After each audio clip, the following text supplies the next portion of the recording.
Sabe, meus queridos, meditando todos os dias na palavra de Deus, convertido ao Evangelho há 37 anos, eu tenho visto coisas hoje no meio gospel, no meio cristão.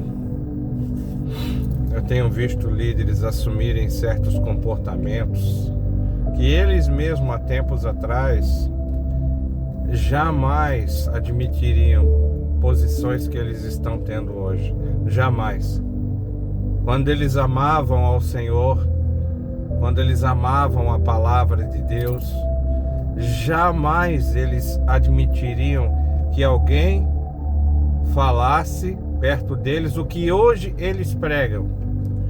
Algumas figuras, algumas caricaturas do meio gospel atual estão falando coisas, estão levando vidas a jamais conhecerem algo chamado arrependimento, convicção de pecado. Meu querido, os caras, uma das verdades do Evangelho é condenação eterna do homem. O homem já nasce condenado, porque o homem já é mau desde a sua origem. Então o homem precisa de salvação, de redenção. E o homem, segundo o Evangelho, o homem não consegue a salvação por si mesmo, nem pelos seus atos. Segundo o Evangelho, ele não vai conseguir salvar a si mesmo, nem fazendo coisas boas. Segundo o Evangelho, a salvação é uma dádiva de Deus dada através de Cristo Jesus. E para ter a salvação, você precisa confessar a Cristo como Senhor de sua vida. Somente isso. E entregar a sua vida a Cristo em atitude de arrependimento. Fazendo o quê? Observando seus ensinamentos, que não tem nada a ver com religião em si. Não tem nada a ver com rito litúrgico. Não tem a ver com rito litúrgico. Não tem a ver com quantas vezes você canta canções numa igreja. Não tem a ver com quantas vezes você necessariamente lê a Bíblia, ou se você a deixa aberta na sua casa. Amado, a experiência com Jesus, ela tem dessas coisas. Ela tem canções, ela tem orações, ela tem leitura bíblica, mas ela trata de uma vida que ela responde. Uma vida que responde à Escritura, que responde às orações, que responde às adorações. É uma vida responsiva em relação à liturgia. Mas, queridos, infelizmente a vida com Deus, e não é de agora, a vida com Deus se traduziu em apenas liturgia,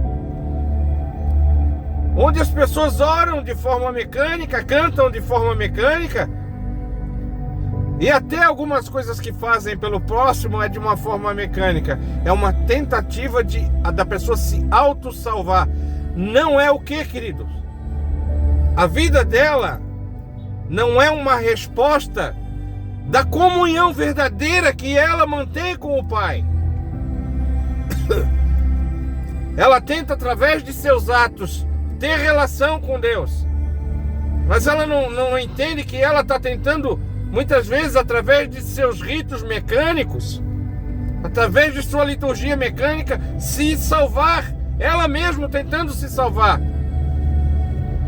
Enquanto que, se ela conhecer a Jesus, entregar-se de verdade ao domínio de Deus, entregar seu coração, entregar sua vida, entregar seus sonhos, deixar que Deus faça gestão de sua vida, de seus pensamentos, de seus propósitos, então, assim, querido, os atos litúrgicos serão uma resposta de um coração cheio de Deus. Então ela fará o bem ao seu irmão, ao seu próximo, como uma atitude de um coração, como a resposta de um coração que está em ligação, que está em sincronia com Deus. Então ela terá o prazer de orar, ela terá o prazer, uma necessidade de manter, de buscar a comunhão com Deus, de orar. Isso será uma constante na vida dela. Então ela cantará como uma expressão de tudo que ela tem vivido com Deus. Cristo não é religião. Cristo é vida. Por isso que Jesus disse: eu sou o caminho, e eu sou a verdade, o esclarecimento, e eu sou a própria vida. Eu sou a vida. Então não existe uma vida sem Cristo, sem estar imersa na pessoa de Cristo, onde você respira Cristo, onde você aspira Cristo, onde você deseja Cristo, onde você perde tudo, mas não aceite perder a comunhão com Deus, a comunhão com o Pai. E sabe onde isso acontece? Começa acontecendo dentro de seu lar, dentro de sua casa, meu querido. O melhor altar que você pode ter para buscar, para oferecer algo para Deus, está dentro de sua casa, está dentro de seu lar. Não há melhor lugar do que esse. E depois, na comunhão com os santos de Deus, na comunhão com a igreja, então você apresenta a sua vida naquele lugar para serviço do reino de Deus, para as causas que são em comum ao reino de Deus. Então as pessoas, meus queridos, têm vivido muitas vezes uma liturgia e não têm tido uma real comunhão com Deus, uma real relação com Deus. Então nós precisamos nos atentar para isso, queridos. Precisamos nos atentar para isso. Precisamos acordar. O tempo do retorno de Jesus pode acontecer a qualquer momento.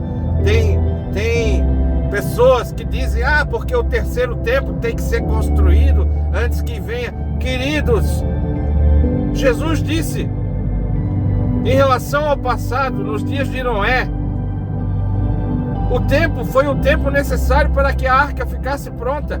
Quando a arca ficou pronta, querido, veio repentinamente. Deus não está preocupado com os acontecimentos desse mundo, com as coisas desse mundo. Meu querido, Jesus foi claro em dizer que a gente tinha que ficar observando. E se a gente observar, não falta mais nada. Quem disse que falta o terceiro templo ser erguido lá em Jerusalém? Quem disse que falta isso, que falta aquilo? Meu irmão, o cheiro, o mau cheiro da humanidade debochando de Deus, como você sabe, se você é cristão, nas passeatas onde se promove o homossexualismo, que é uma rebeldia a Deus, quando o homem se rebela, quando a mulher se rebela, contrariando a própria natureza, onde crucifixos são feitos toda sorte de coisas odiosas, com símbolos que representam o cristianismo. Meu irmão, minha irmã, o tempo já chegou. Jesus foi enfático em dizer que vocês não sabem o dia, vocês não sabem, vocês precisam estar preparados. Mas uma coisa eu vou dizer: vocês não sabem. Preparados ou não, nós não sabemos, nós jamais saberemos. Mas tem as pessoas que estudam escatologia tentando determinar, e de certa forma elas trazem até uma certa frouxidão. Porque depois Cristo só vai vir. Então fica um monte de gente esperando que haja a construção do terceiro templo em Jerusalém, o cumprimento de algumas profecias. Amado, naquele tempo o que precisava era a arca. E qualquer pessoa que conhece a palavra sabe que hoje a arca de salvação é Jesus Cristo, é a vida estar em Cristo, é a vida estar resguardada em Cristo, é um coração, é uma alma entregue a Cristo. Se você está em Cristo, nova criatura é. As coisas velhas já passaram, eis que tudo se fez novo. Meu querido, se você está em Cristo, você já está na arca. Cristo é a arca de salvação dos nossos tempos. Então não falta mais nada, uma vez que a arca já está pronta. É muito interessante que desde quase 2000 anos atrás, o apóstolo Paulo já vivia com a iminência de que Cristo podia voltar em qualquer tempo, em qualquer momento. O apóstolo Paulo já vivia. Ele dizia, só precisa vir o iníquo. Meu irmão, desde quando que o iníquo já não se sentou no lugar de Deus? Desde quando isso não aconteceu ainda, que o iníquo já se sentou no lugar de Deus, querendo ser Deus? Isso já aconteceu, só cego não vê, só cego não enxerga, que o iníquo já está. As coisas de Apocalipse, meu Deus, como qualquer pessoa que tem um pouco de discernimento já vê quanta coisa já aconteceu em relação às profecias do Apocalipse. Amado, para que Cristo, para que descesse o juízo de Deus sobre a geração de Noé, só precisou da arca pronta para salvar aqueles que haviam de ser salvos. Para que Cristo venha hoje, a arca já foi, aleluia, preparada quando Jesus morreu na cruz do Calvário. A arca já está pronta. E aqueles que estão em Cristo já estão espiritualmente dentro dessa arca.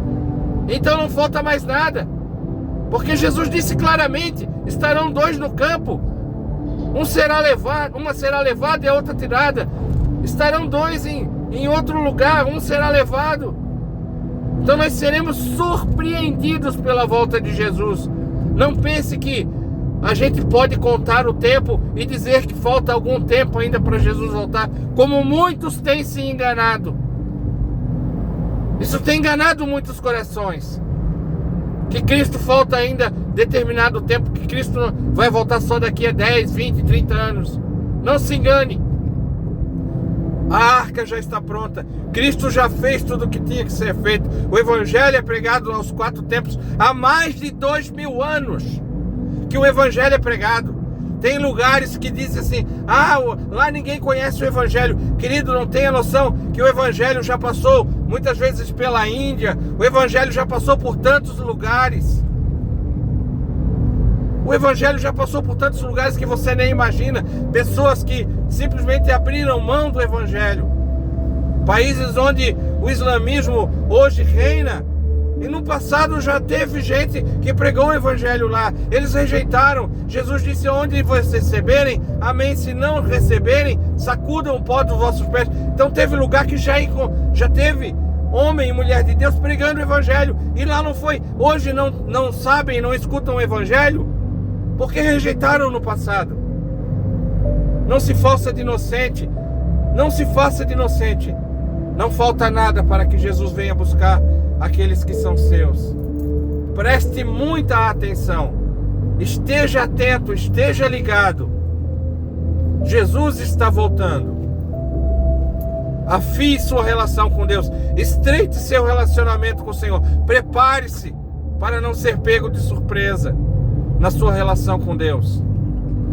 E principalmente, querido, que você, ao chegar nos céus, olhando para Jesus, não se sinta constrangido por não ter vivido uma vida em completa obediência, em completa entrega. Que você, ao ver Jesus, possa, aleluia, gozar daquele momento de saber, de olhar nos olhos de Jesus e saber que tudo que tinha que ser feito por Ele, você fez. Essa é a maior alegria, querido. Essa é a maior alegria que você vai poder ter, e por toda uma eternidade ter isso. Aleluia. A experiência de saber que tudo que você podia ter feito por Jesus, você fez. Esse é o galardão eterno de alguém que nesta vida teve a oportunidade de se entregar por completo a Jesus e assim o fez. E assim eu te estimulo em nome de Jesus. Em nome de Jesus. Prepare-se, pois Cristo está voltando.